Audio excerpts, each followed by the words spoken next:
ಸಿದ್ದರಾಮಯ್ಯ ಮುಖ್ಯಮಂತ್ರಿಯಾಗಿದ್ದಾಗ ಜಾತಿ ಜನಗಣತಿ ಮಾಡಲಾಗಿತ್ತು. ಅಂದಿನ ಆಯೋಗದ ಅಧ್ಯಕ್ಷರಾದ ಕಾಂತರಾಜುಗೆ ಜವಾಬ್ದಾರಿ ವಹಿಸಲಾಗಿತ್ತು.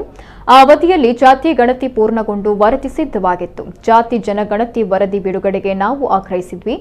ಯಾಕೆ ಬಿಡುಗಡೆ ಮಾಡಿಲ್ವೋ ಗೊತ್ತಿಲ್ಲ. ಕಾಂತರಾಜು ಅವಧಿಯಲ್ಲಿ ವರದಿ ಸರ್ಕಾರಕ್ಕೆ ಮಂಡನೆಯಾಗಿಲ್ಲ ಎಂದು ಸಮಾಜ ಕಲ್ಯಾಣ ಹಿಂದುಳಿದ ವರ್ಗ ಸಚಿವ ಕೋಟಾ ಶ್ರೀನಿವಾಸ್ ಪೂಜಾರಿ ಹೇಳಿದ್ದಾರೆ. ಸುದ್ದಿಗಾರರ ಜೊತೆ ಮಾತನಾಡಿದ ಅವರು ಜಾತಿ ಜನಗಣತಿ ವಿಚಾರಕ್ಕೆ ಸಂಬಂಧಪಟ್ಟಂತೆ ಪ್ರತಿಕ್ರಿಯೆ ನೀಡಿದರು. ಹಿಂದುಳಿದ ವರ್ಗಗಳ ಆಯೋಗದ ಅಧ್ಯಕ್ಷರಾಗಿ ಜಯಪ್ರಕಾಶ್ ಹೆಗ್ಡೆ ಇದ್ದಾರೆ. ಈ ಬಗ್ಗೆ ಕೆಲವು ಪ್ರಕರಣಗಳು ಹೈಕೋರ್ಟ್ನಲ್ಲಿ ದಾಖಲಾಗಿದೆ. ಜಾತಿಗಳ ಜನಗಣತಿ ವರದಿ ಸರ್ಕಾರಕ್ಕೆ ಸಲ್ಲಿಕೆಯಾಗುವ ನಿರೀಕ್ಷೆ ಇದೆ. ವರದಿ ಸರ್ಕಾರಕ್ಕೆ ಸಲ್ಲಿಕೆಯಾದ ನಂತರ ತೀರ್ಮಾನ ಕೈಗೊಳ್ಳಲಾಗುತ್ತೆ ಅಂತ ಹೇಳಿದರು. ಇನ್ನು ಕೊರೋನಾ ಪಾಸಿಟಿವಿಟಿ ರೇಟ್ ಕಡಿಮೆಯಾಗದ ಕಾರಣ ಕರಾವಳಿ ಜಿಲ್ಲೆಗಳಲ್ಲಿ ಶಾಲಾ ಕಾಲೇಜು ಆರಂಭ ವಿಳಂಬವಾಗಲಿದೆ ಎಂದರು.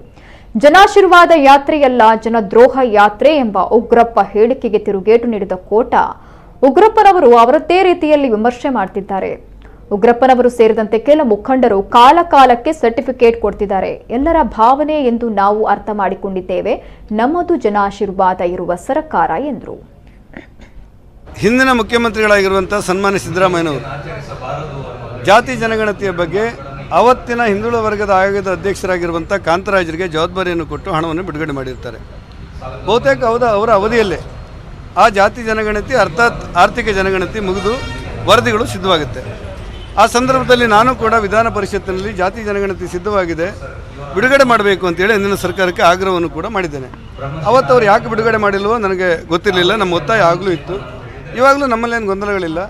ಪ್ರಸ್ತುತ ಕಾಂತರಾಜರವರ ಅವಧಿಯಲ್ಲಿ ಜಾತಿ ಜನಗಣನೆಯ ಮಂಡನೆಯನ್ನು ಸರ್ಕಾರಕ್ಕೆ ಸಲ್ಲಿಸಿರಲಿಲ್ಲ ಆ ವರದಿಯನ್ನು.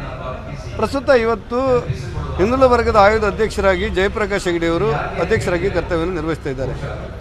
ಜಾತಿ ಜನಗಣತಿ ವಿಚಾರಕ್ಕೆ ಕೆಲವು ಪ್ರಕರಣಗಳು ಕೂಡ ಹೈಕೋರ್ಟ್ನಲ್ಲಿ ದಾಖಲಾಗಿವೆ. ಆ ಜಾತಿ ಜನಗಣತಿಯನ್ನು ವರ್ಗದ ಬಿಡುಗಡೆ ಮಾಡಬೇಕು ಅನ್ನೋದ್ರ ಬಗ್ಗೆ ಮಾಡಲಾಗಿದೆ. ಈ ಮಧ್ಯೆ ಇರುವಂಥದ್ದೇನೆಂದರೆ, ಜಾತಿ ಜನಗಣತಿ ಇವತ್ತು ರಾಜ್ಯ ಹಿಂದುಳಿದ ವರ್ಗದ ಆಯೋಗದ ಸುಪರ್ದಿಯಲ್ಲಿ ಇರುವುದರಿಂದ, ನನಗಿರುವಂಥ ಮಾಹಿತಿಯಂತೆ ಅದು ಪರಿಶೀಲನೆ ಮಾಡ್ತೇನೆ ಅಂತ ಹೇಳಿರುವುದರಿಂದ ಜಾತಿ ಜನಗಣತಿ ಮತ್ತು ಆರ್ಥಿಕ ಜನಗಣತಿಯ ವರದಿಯನ್ನು ಸರ್ಕಾರಕ್ಕೆ ಸಲ್ಲಿಸುವುದನ್ನು ನಾವು ನಿರೀಕ್ಷೆಯಲ್ಲಿದ್ದೇವೆ. ಸರ್ಕಾರಕ್ಕೆ ಅವರು ಸಲ್ಲಿಸಿದ ಮೇಲೆ ಅದರ ಬಗ್ಗೆ ಏನು ತೀರ್ಮಾನ ಮಾಡಬೇಕಂತ ನಾವು ಯೋಚನೆ ಮಾಡ್ತೇವೆ.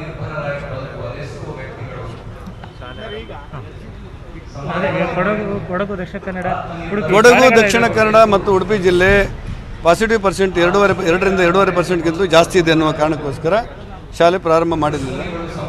ಉಳಿದೆಲ್ಲ ರಾಜ್ಯದ ಎಲ್ಲ ಜಿಲ್ಲೆಗಳಿಗೂ ಕೂಡ ಶಾಲೆ ಪ್ರಾರಂಭ ಆಗ್ತಿದೆ. ಇದು ನಮಗೆ ಸಾಂಕೇತಿಕವಾಗಿ ಒಂದು ಎಚ್ಚರಿಕೆ ಕೂಡ ಹೌದು.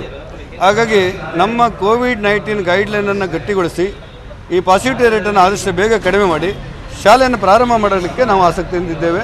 ಆದಷ್ಟು ಬೇಗ ಶಾಲೆ ಪ್ರಾರಂಭ ಮಾಡಬೇಕು ಅನ್ನುವಂಥ ಆಸಕ್ತಿ ನಮಗಿದೆ.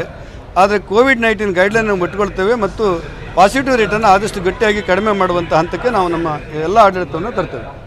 ಜನಾಶೀರ್ವಾದ ಯಾತ್ರೆಯನ್ನು ಉಗ್ರಪ್ಪನವರು ಅವರದ್ದೇ ಆದಂಥ ವಿಮರ್ಶೆ ಮಾಡ್ತಾರೆ. ಉಗ್ರಪ್ಪನವರು ಸೇರಿದಂತೆ ಕೆಲವು ಮುಖಂಡರು ಕಾಲಕಾಲಕ್ಕೆ ಕೆಲವು ಸರ್ಟಿಫಿಕೇಟನ್ನು ಸರ್ಕಾರಕ್ಕೆ ಕೊಡ್ತಾ ಇರ್ತಾರೆ. ಅವರೆಲ್ಲರ ಭಾವನೆಗಳು ನಮಗೆ ಅರ್ಥ ಆಗಿದೆ. ಆದರೆ ಜನಾಶೀರ್ವಾದ ಇರುವಂಥ ಒಂದು ಸರ್ಕಾರ, ಜನಪರವಾದಂಥ ಒಂದು ಸರ್ಕಾರವನ್ನು ಗೌರವಾನ್ವಿತ ಪ್ರಧಾನಮಂತ್ರಿ ನರೇಂದ್ರ ಮೋದಿಯವರು, ಮುಖ್ಯಮಂತ್ರಿ ಬಸವರಾಜ ಬೊಮ್ಮಾಯಿಯವರು ಕೊಡ್ತಾ ಇರೋದ್ರಿಂದ ಜನರ ಮಧ್ಯೆ ನಿಂತು ಕೆಲಸ ಮಾಡ್ತೇವೆ.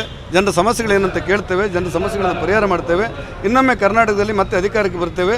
ಉಗ್ರಪ್ಪನವರು ನಮಗೆ ಸಹಮತದಲ್ಲಿದ್ದಾರೆ ಅಂತ ನಾನು ಭಾವಿಸಿದ್ದೇನೆ.